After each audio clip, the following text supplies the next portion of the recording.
Hi everyone, I'm Sam Wilson Jr., and this is the Black Soul Music Experience Podcast, the music podcast on where I interview singers and musicians from genres of black music, gospel, jazz, blues, old school classic soul, old school hip hop, today's hip hop and R&B, Caribbean, Latin, Afrobeat, Afro-Latina, blue-eyed soul, disco, go-go, line dances, and the Lost 45s. So come with me as I take you on to a trip to the destination genre of black music right now on the Black Soul Music Experience Podcast.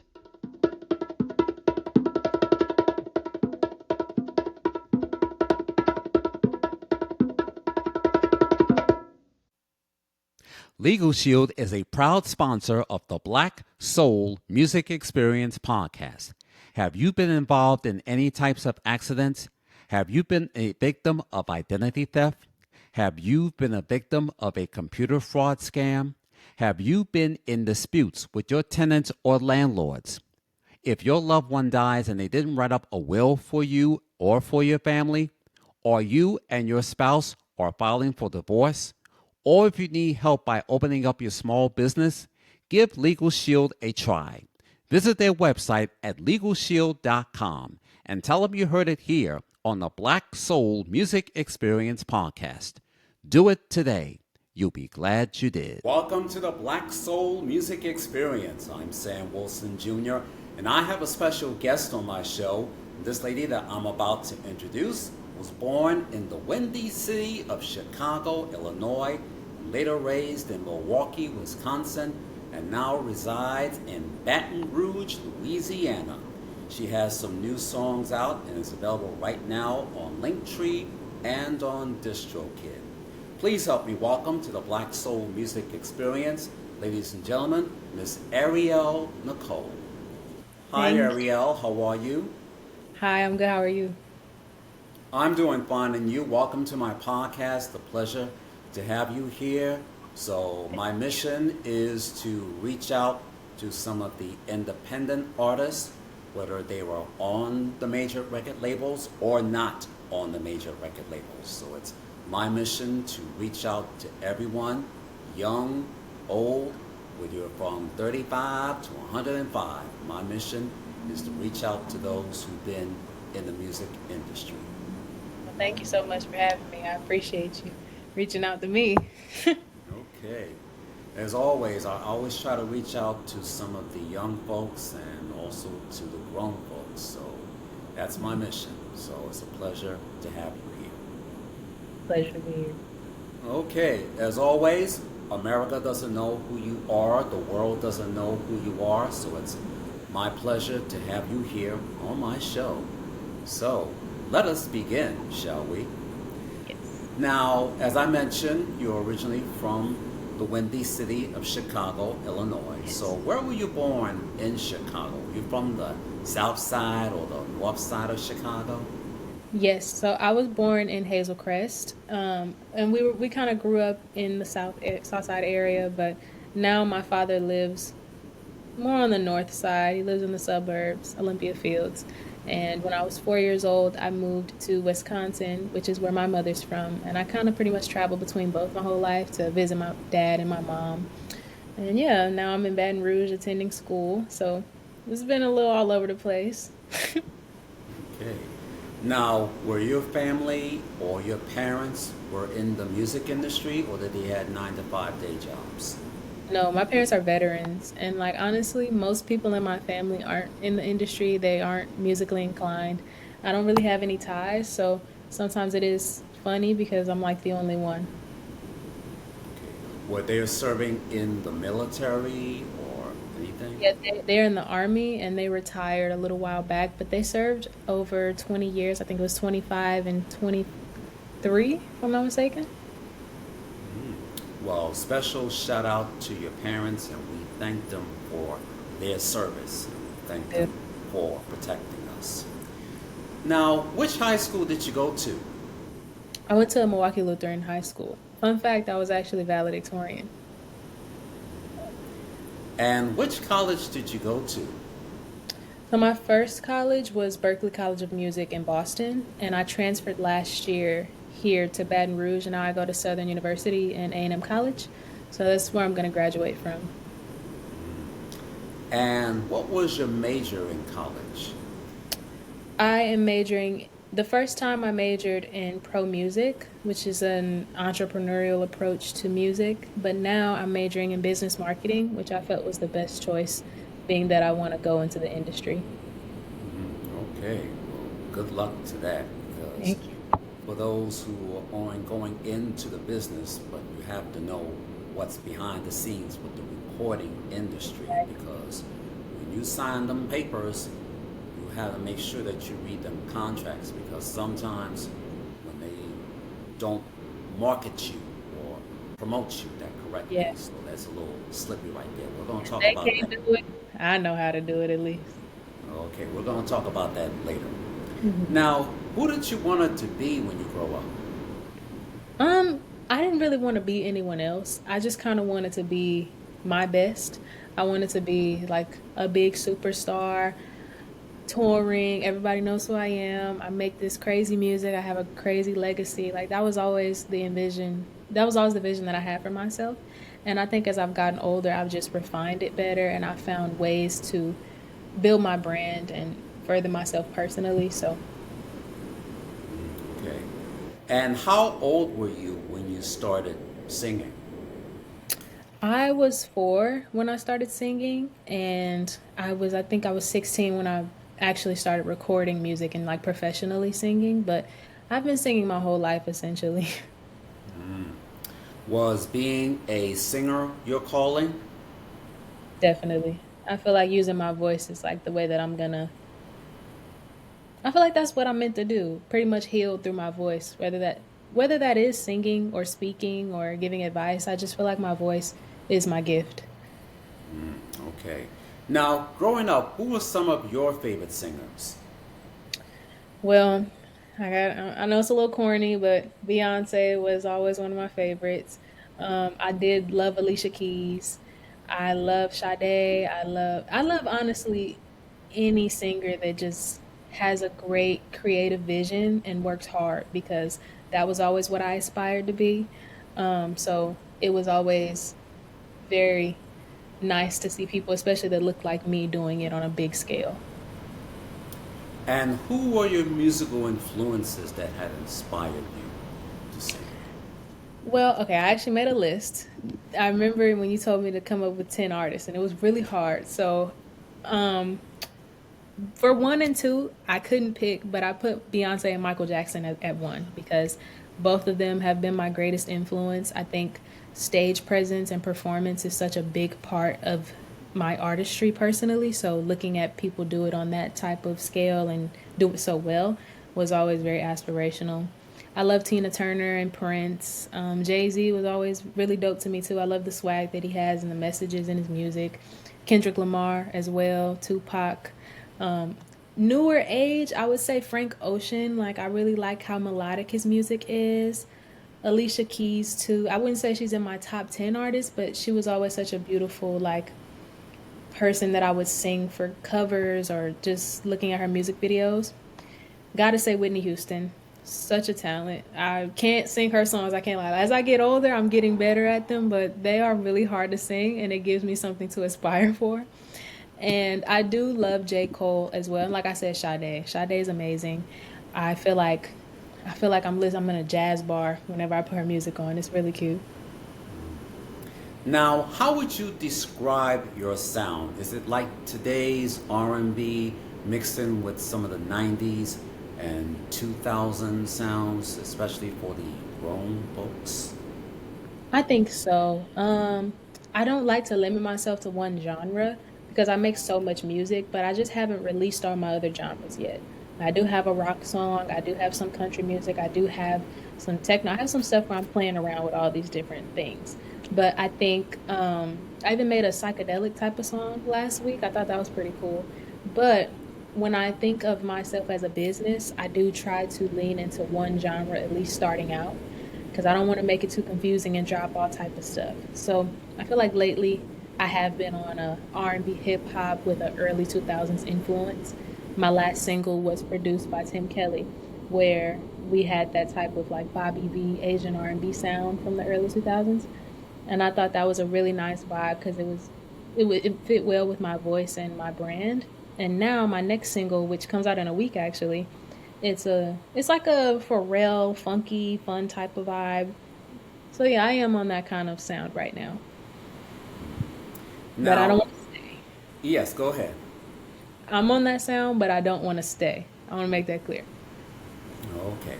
Now, I got a chance to check out your music video clips on LinkedIn, including Infatuation. Mhm. Please share with our audience what that song is all about. So that song is about wanting someone that's infatuated with you, like obsessed with you. I realized that um I feel like sometimes we don't want what's best for us. And for me, I'm getting out of that place where I want someone that's super obsessed with me because I realize that's not healthy. But I think for the longest time, I would confuse love and infatuation. And, all throughout the song, I'm talking about how I love infatuation when it involves me. I know I need to find some stability, but I just love it so much. And I think that's something that I'm healing from because whenever I make music on topics like that, I feel like a part of me heals every time that I make a song. So that's what that song is about, though. Now, I also did check out your other songs on DistroKid, including Let Me Know and Cadillac Records. So I was saying to myself, Cadillac Records? What's the name of that? Oh, Cadillac Records. Please share with our audience what those two songs are about. So Let Me Know was more just fun. I got a beat from a producer that I work with at home pretty regularly, and it was an Aaliyah like sample. So, let me know. There isn't much I'm talking about except for like, let me know if you're feeling me, come talk to me type. So there isn't much in that realm, but Cadillac Records was actually a more deeper record for me. I think I myself have always kind of struggled with my pride, not because I think I'm better than anyone or anything, but more so because I think sometimes women, especially young women, are told to kind of dumb themselves down a lot. And I've had that happen to me where people have tried to push me down or make me feel like I'm less than, or when I show up and I know who I am and I feel confident in it, people don't usually like that. They usually feel threatened by it. So the entire record is me talking about how I'm rejecting that.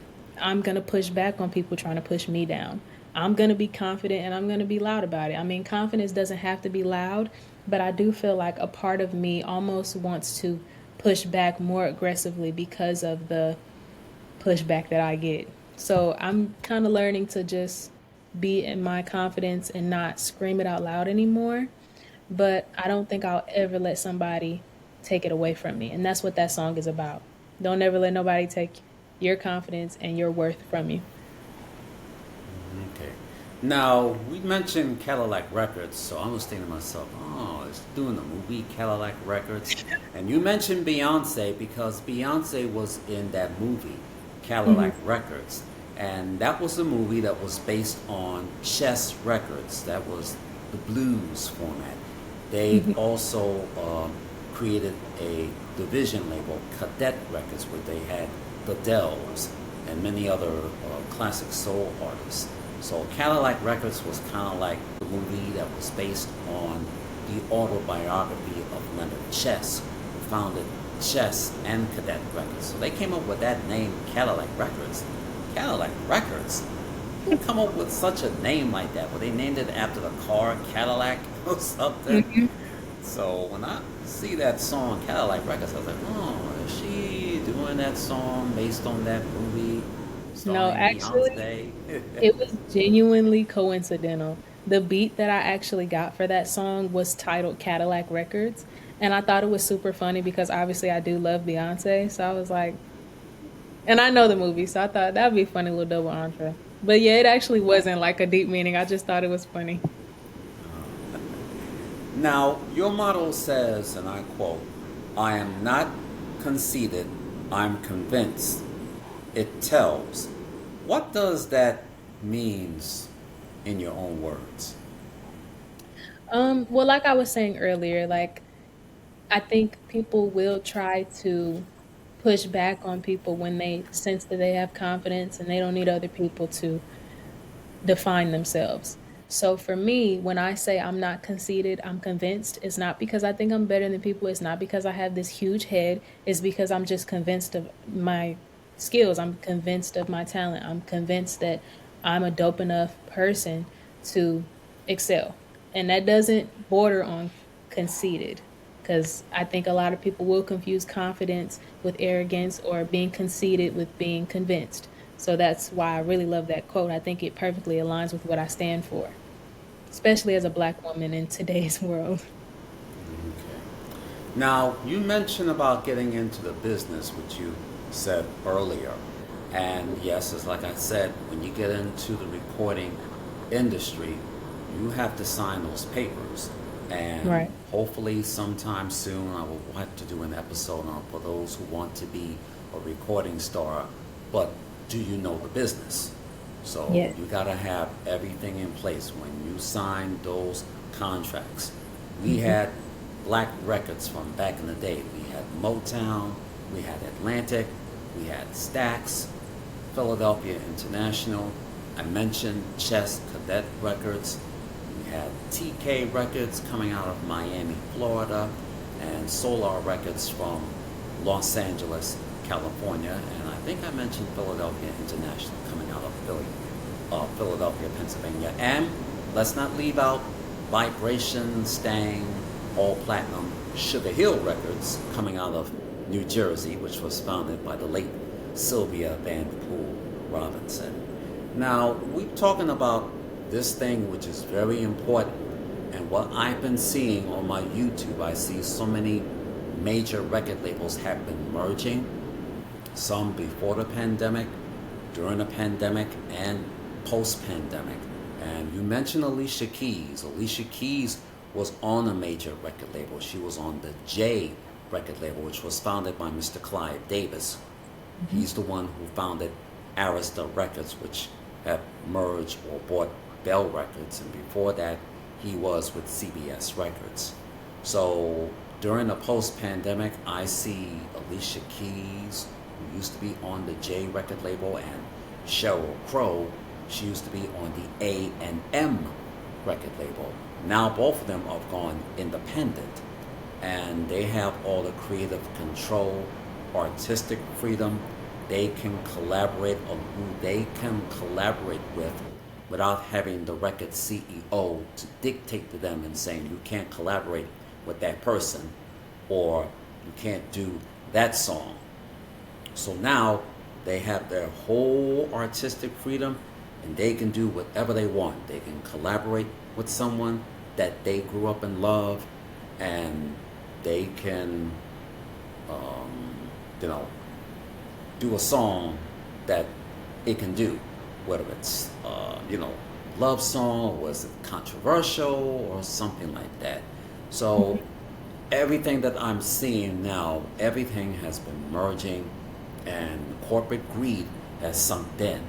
So I mentioned getting into the business because we don't see that much people or young like your age getting to know about how the recording industry is all about. So I'm very proud of you that you've taken up that major because it's very serious. So when it comes to these record industries, gotta pay close attention and just make sure you have everything in place. Make sure you have a talent agent or hire an entertainment lawyer.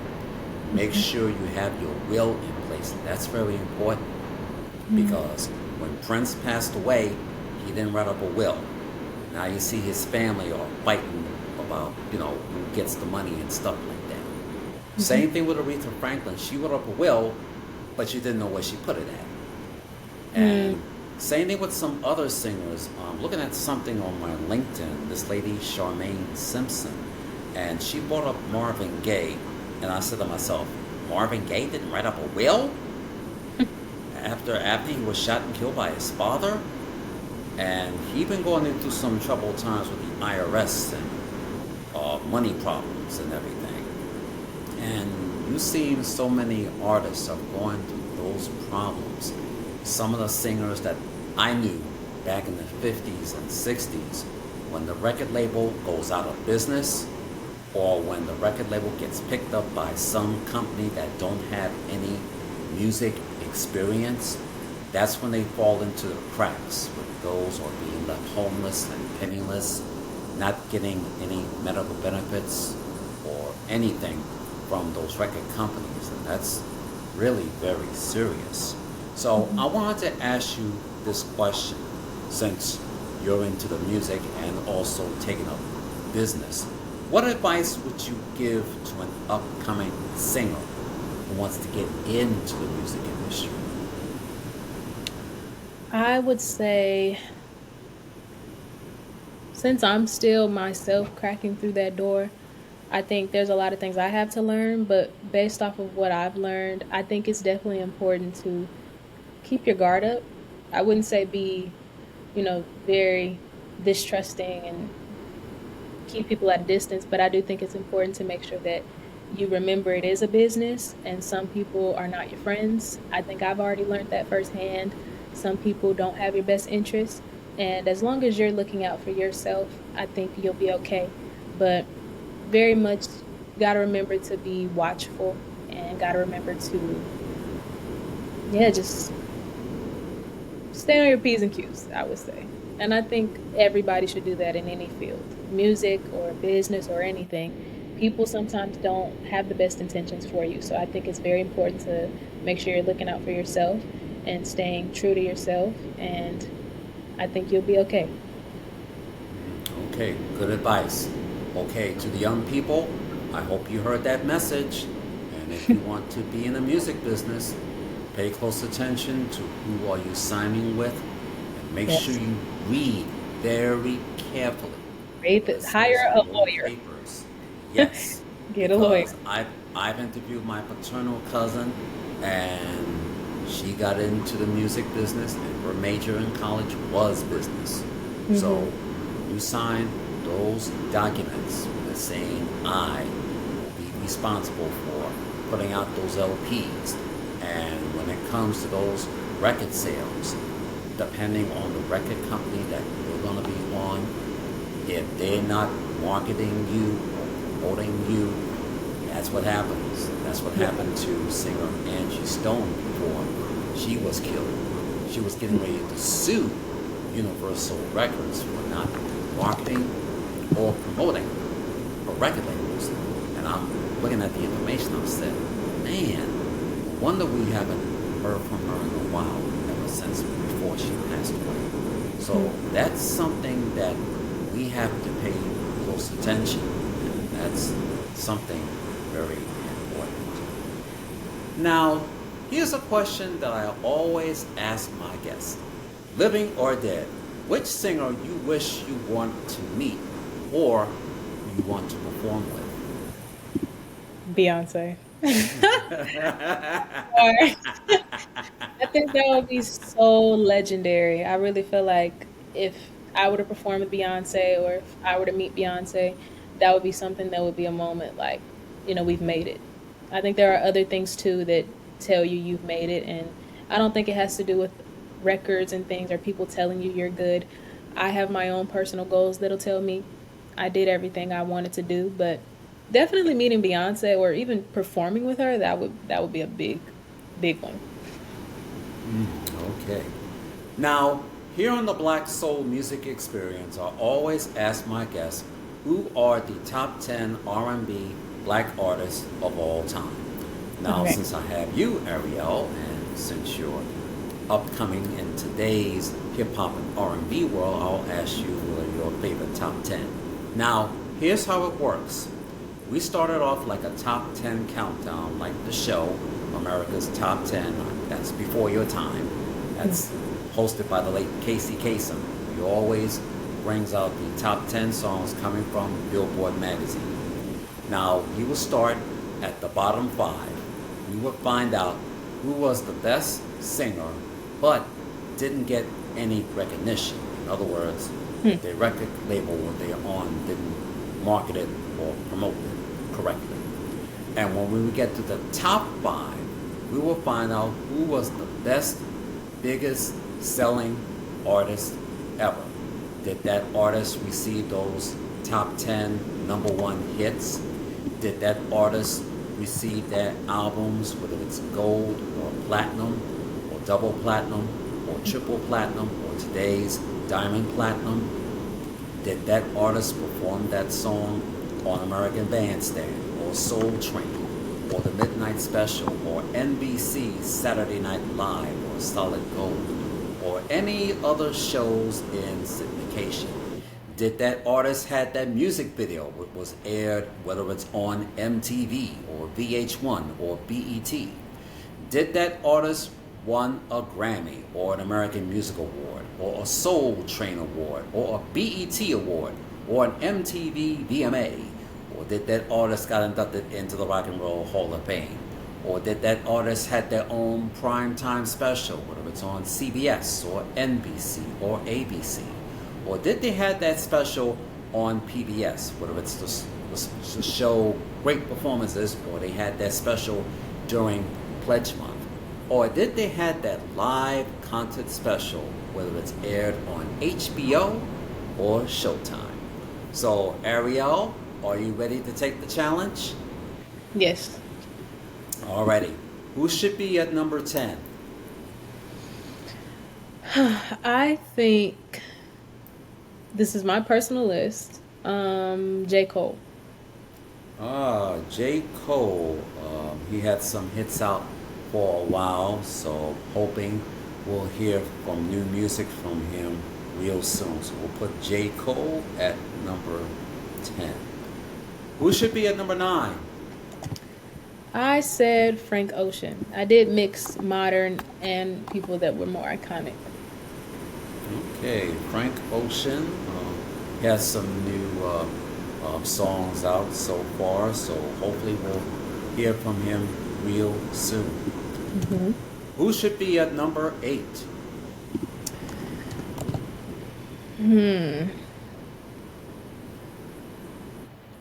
This is tough. I think I'm gonna say, okay, this may change as I age. And I love her. I think she's very talented. I do think her life story is amazing. But because I don't listen to her music as often, I'm going to have to say Tina Turner. Okay, we'll put Tina Turner at number 8, and one of the legendary of singers. Came on the Yes. scene back in the late 50s with her then husband Ike.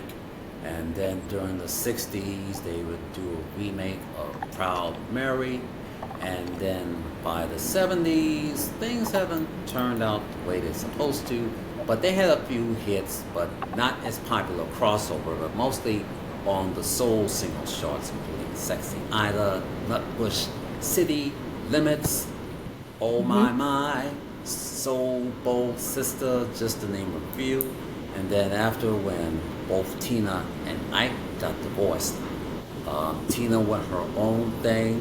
She had went solo, and let me tell you, during the 80s, she was known for her big, I mean a big woolly punk hair and the legs. Every guy that we see, they known for that legs, really strutting.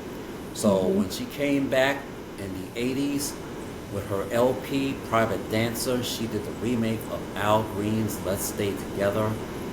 And then her second single came out of that Private Dancer LP, What's Love Got to Do with It?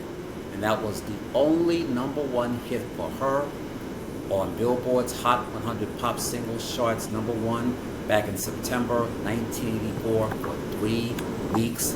It was nominated for a Grammy Award, and she won for that Grammy Award.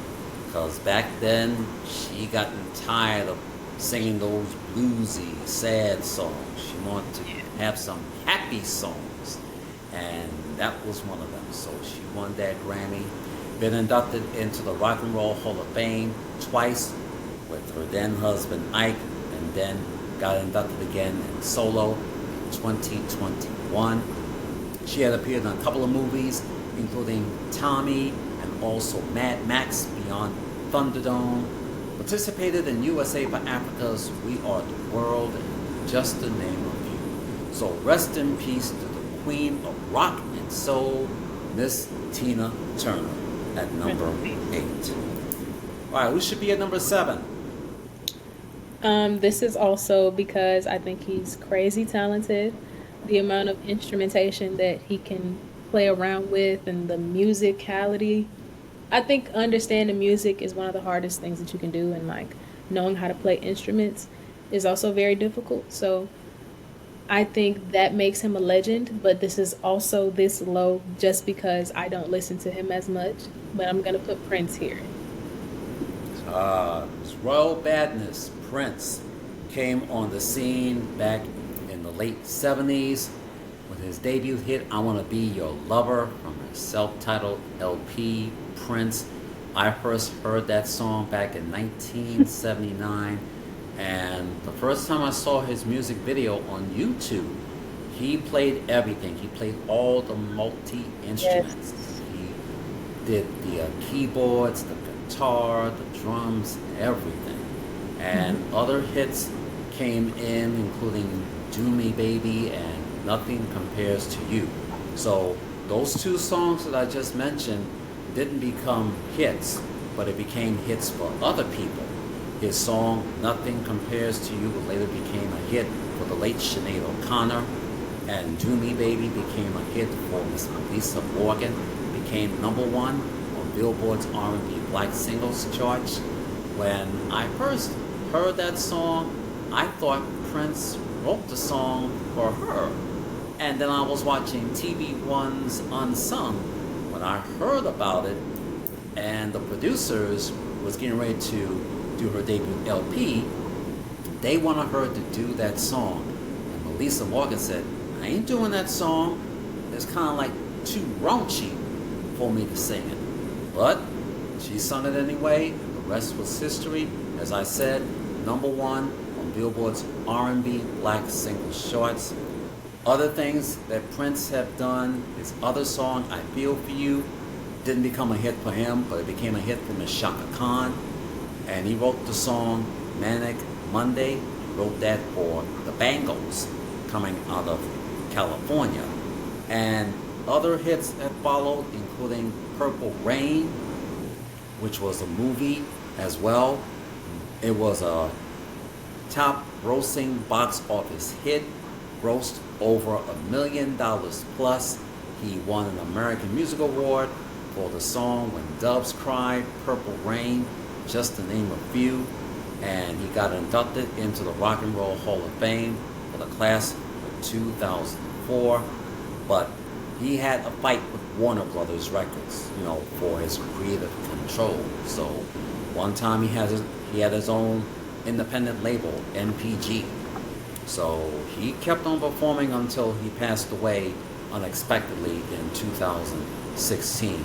So, like I said earlier, Prince didn't run up a will, so his family was still fighting over his estate. So when I looked for all of the LPs, unreleased stuff on iTunes, I said, whoa, there's some songs and those unreleased albums that I just mentioned. Let me tell you, there's real big library. So rest in peace to the royal badness, Prince, at number 7. All right, who should be at number 6? I said Whitney Houston. I think she's a legendary singer. Her voice, I've never heard anything like it. It's very powerful. Her notes are very accurate. She's lower here because I also don't listen to a lot of her music very often. But if I feel like singing out a ballad, I'll put her on. Okay, we'll put the princess of pop, the late Whitney Houston, coming out of East Orange, New Jersey. Her mother was Cissy Houston, and her cousins are Dion and Dee Dee Warwick. Came on the scene back in 1985, duet with late Teddy Pendergrass, performing Hold Me in Your Arms Tonight. Later in 1985, her breakout LP, her self-titled debut LP, Whitney Houston, sold over 1 million copies in print. Her first single, You Give Good Love, written and produced by Kashif. Other singles, including Saving All My Love, How Will I Know, and the remake of The Greatest Love of All. She won a Grammy and an American Music Award for Best New Artist. Her second LP, Whitney, with the song Oh, I Wanna Dance with Somebody, and her other songs including So Emotional and her remake of the Isley Brothers For the Love of You, and also her ballads Where Do Broken Hearts Go and Didn't We Almost Have It All.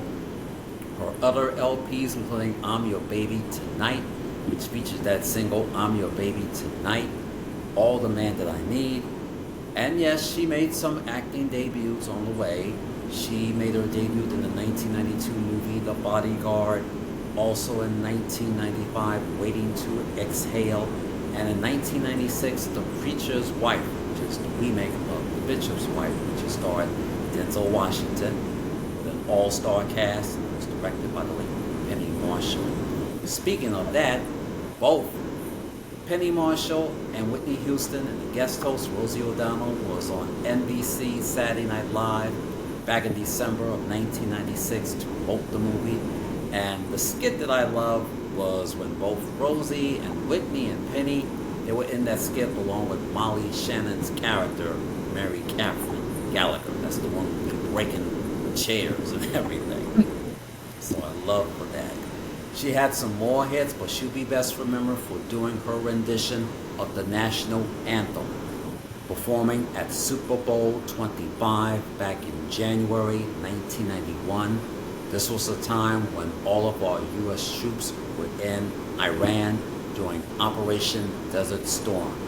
When she performed that song at Super Bowl 25, the single came out the next day and was played on all radio stations.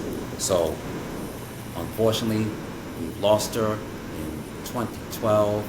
So, rest in peace to the princess of pop, Whitney Houston, at number 6, inducted into the Rock and Roll Hall of Fame for the class of 2020. All right, who should be at number 5? Number 5, I said Tupac. I think he was I think that era was really dope when I look at my musical inspirations. I do still listen to his music, and I also feel like he was very radical. So I just like how he pushed things forward a lot in the rap scene. Okay, Tupac Shakur, number 5, representing the East Coast and the West Coast.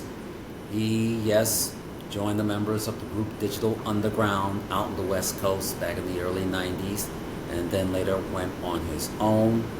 He, yes, radical. He's known for his songs with a social message, including Brenda's Got a Baby, and also some of the others, I Get Around, and most of the other songs that I like. But he'd be best known for being in movies. He was in the movie Juice, and also in the movie Above the Rim, along with Dwayne Martin and the late Bernie Mac. And also he was in the movie Poetic Justice with Janet Jackson, and his last movie, Gang Related. So, even though we lost him in 1996, his last song was called Dear Mama. That was a Mother's Day anthem. And let me tell you, that song has been approved by the National Recording Registry at the Library of Congress in Washington, D.C. And that was from that LP, Me Against the World. He wrote that song while he was in prison. And I saw the music video for the very first time. So he got inducted into the Rock and Roll Hall of Fame for the class of 1997. So rest in peace to Tupac Shakur at number 5. We're up to number 4. Well, for number 4, this is a more modern day artist, and I feel like a lot of people do debate whether him or Tupac are over each other. That's what I've seen. But for me, I listen to him more, and I feel like he's getting to that place of being politically relevant and also an amazing entertainer. So for number 4, I said Kendrick Lamar. Kendrick Lamar, he's up and coming. He's doing pretty well. He received a couple of Grammy Awards early this year. And yes, he performed at the Super Bowl this year. Best known for his song, We're Gonna Be Alright! Hmm. And I did saw a glimpse of the halftime Super Bowl. And I think he's nominated for some Emmy Award for that performance in the Yes. Super Bowl. So we'll put Kendrick Lamar at number 4. Who should be at number 3? So for number three, I didn't just stop at music. I kind of blended the fact that he has changed so many things in the industry. He's built himself up as a businessman, and he's married to Beyonce. Jay Z. Music All is right. amazing. Yes, Jay Z. We'll put him at number 3, representing Bed-Stuy in the section of Brooklyn, New York, in the Marcy Projects. Came on the scene back in 1996 with a song featuring duet with Foxy Brown. We ain't gonna say the word on here, but all the audience, you fill in the blanks. So he'll be known for his song Empire State of Mind, duet with Alicia Keys. I be at the after work parties on Friday night. I know the Yankees were playing, so everybody's saying New York, country dreams are things that are made of. Oh my goodness, they be playing that song when the Yankees be playing, whether it's in the World Series or the Championship Series. Everybody will be all over that song. That's And the yes, he'll be known for some of his other songs. Show me what you got, little mama. And then I heard that sample was coming from the Four Tops' this song, and that was from the movie Shaft in Africa. I was like, oh, they sampled that from that song. So yes, inducted into the Rock and Roll Hall of Fame, married to Beyonce, known for that song, the Bonnie and Clyde theme. So yes, doing it all, rapper, entrepreneur. We'll put Jay-Z at number 3. All right, who should be at number 2? Well, this was actually really hard. For a while, I had both of them at number one because I feel like they're both so talented. They've built crazy legacies, they've broken down so many doors. But this is my list, so I had to remember who was the most impactful for me. And during my generation, Michael Jackson was already kind of passing on. He had passed when I was, I think, 5. So I just grew up hearing about him, and when I got older, I understood the significance. And because of that, Michael Jackson is amazing. I love his music, I love his impact. I'll watch interviews and be obsessed. But for me, he is number two. All right, the king of pop, Michael Jackson, made his debut back in 1969 with his brothers. And Hmm. yes, they had their debut hit, I Want You Back. And then they had some other songs followed, including ABC, The Love You Save, Never Can Say Goodbye, Who's Loving You. And then in between, Michael had a couple of solo albums when he was with Motown, including Got to Be There, I Want to Be Where You Are, and the theme That's from not. Then, and just a little bit of You. And then after, when he and his brothers left Motown for CBS Records, Jermaine didn't come along, so they brought Randy along with them.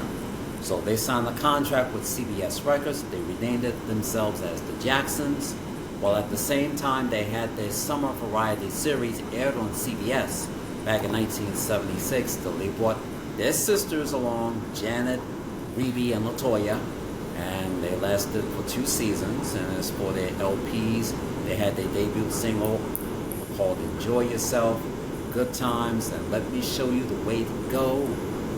And they had other songs back then, and then they went on their own to superstardom. Shake Your Body Now, Down to the Ground, Destiny, and also Michael Jackson had its million seller LP, teamed up with Quincy Jones with Off the Wall, with some of his Amazing. hits, including Don't Stop Till You Get Enough, Off the Wall, Rock With You, million seller. He won an American Music Award for Best Soul Male and for Soul Album itself. And that was 1979.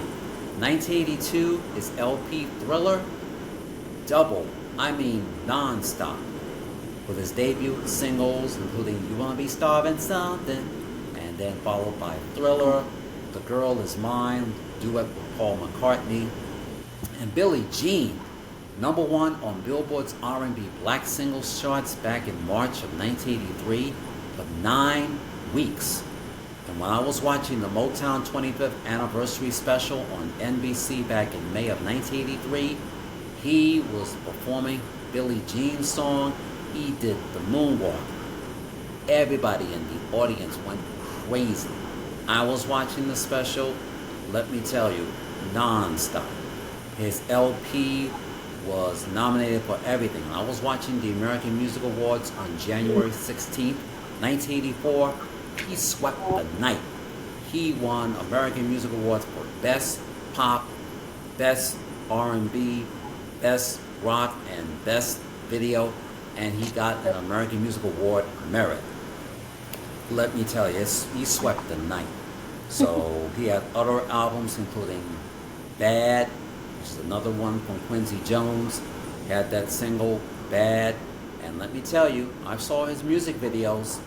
15 minutes.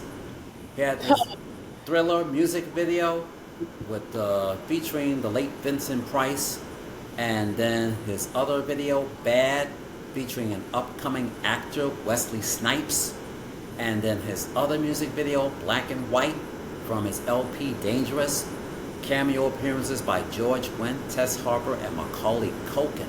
I saw that video on Fox. They've shown everything, including that crotch scene.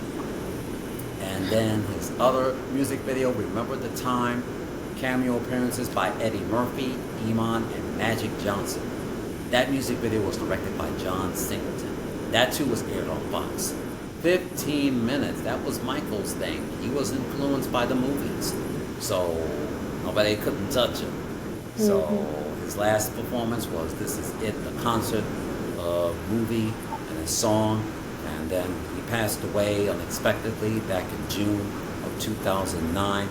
I was at a club in 2009. That was the same day that we lost Farrah Fawcett at 12 noon. 5 hours later, that's when we heard the news. Everybody thought it was just a fake.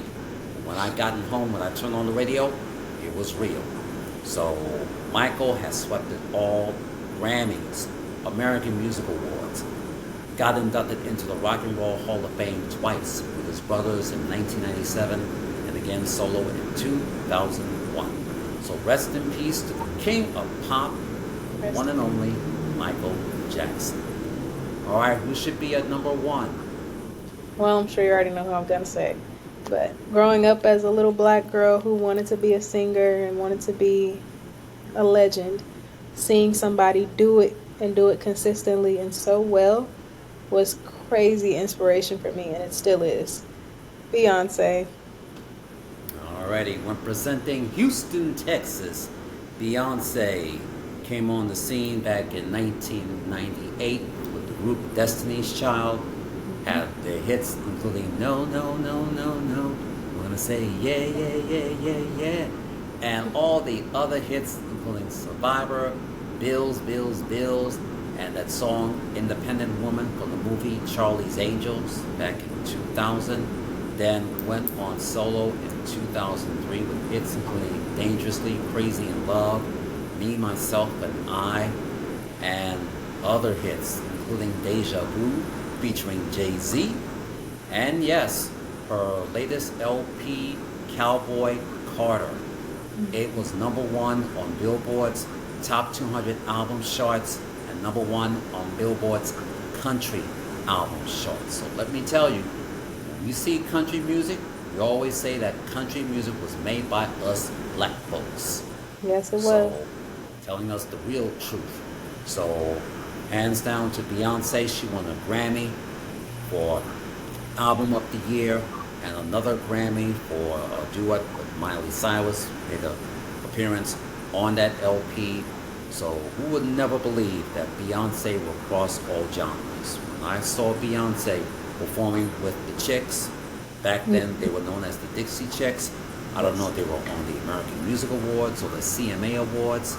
You know, we get a lot of feedbacks and everything. They're always saying, why is Beyonce doing country? You should be back in your R&B hip hop field. So you get a lot of negative feedbacks and everything. But Beyonce took it all. So put Beyonce at number one. So there you have it, the top 10 R&B black artists of all time. Well, Aeriel, it's been a pleasure talking with you. Thank you for being here on the Black Soul Music Experience podcast. Continued success on your career endeavors, especially the music business. So as I said earlier, music business is very tough out there. So you got to pay close attention. So I wish you the best of luck. Continue with your educational success. I wish you the best. Thank you so much. Thank you for having me, and I appreciate all your well wishes. Okay. Now, before we go, where can we follow you on social media? Well, I'm on all platforms. Instagram, my name is Aeriel Nicole. That's spelled Aeriel, and Nicole with two L's, Nicolle. The same goes for my TikTok and my Facebook. And if you go to my Instagram, you'll be able to find my link tree where you can find all of my music. I'm on all platforms under Aeriel Nicole with one L. And yeah, I'm everywhere. If you guys want to connect with me, Instagram is the best way, but all of my music is out, and I again do have another single dropping next week, Friday. So would love if everybody would stream that for me. Okay. Download all the artists that we have talked about on this edition of the Black Soul Music Experience podcast. Visit iTunes.com, Spotify.com, or purchase a CD at Amazon.com. Make sure you follow Aeriel Nicole. She's on Instagram and also on TikTok. I'm not into that TikTok, but I just joined Instagram. And also you can check out all of her music videos on YouTube, and also check out her music clips on Linktree. And ladies and gentlemen, if you want to check out this episode, please subscribe by going to the link. The link is riverside.fm/studio/Samuel-Wilson Jr.'s. Don't forget to add the S to the end, -studio. And yes, I will be posting this episode on Facebook, LinkedIn, and Twitter. And if you have a hard time getting on to Riverside, then please become a member and subscribe to patreon.com/the Black Soul Music Experience podcast. Log on to the Patreon homepage where you see all of the Patreon shows. Make sure you put in your email and your password, and make sure you put on top the Black Soul Music Experience podcast. Check out all of my audio podcast episodes, and check out my video podcast clips that you may have missed. And if you have a hard time getting on the Patreon, then I will be posting this episode on YouTube. Go to youtube.com/the Black Soul Music Experience podcast. And if you like this episode, if you love my podcast, please subscribe, please support, please give me a thumbs up, please leave a comment, and please pass it on. Thank you for joining me as I close out this edition of the Black Soul Music Experience. Thank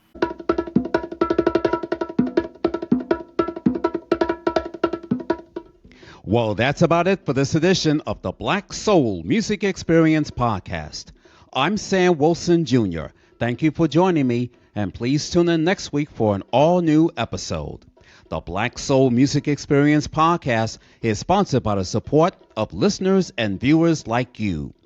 If you enjoyed this podcast, please subscribe by going to riverside.fm/studio/Samuel-Wilson Jr.'s-studio. And don't forget to check out my audio and video podcast episodes by becoming a member, and subscribe to patreon.com/the Black Soul Music Experience podcast. And also check out my video podcast episodes by subscribing to youtube.com/the Black Soul Music Experience podcast. And please leave your comments, feedbacks, and replies by going to my Facebook homepage. Visit facebook.com/the Black Soul Music Experience podcast. You can also tweet me on X, aka Twitter, at Sam Wilson Jr. 66. As always, partying, remember this: reach for the top and your dreams will come true, and it can happen to you. From all of us, take care, God bless, Thanks for listening. Have a good week, and please be safe.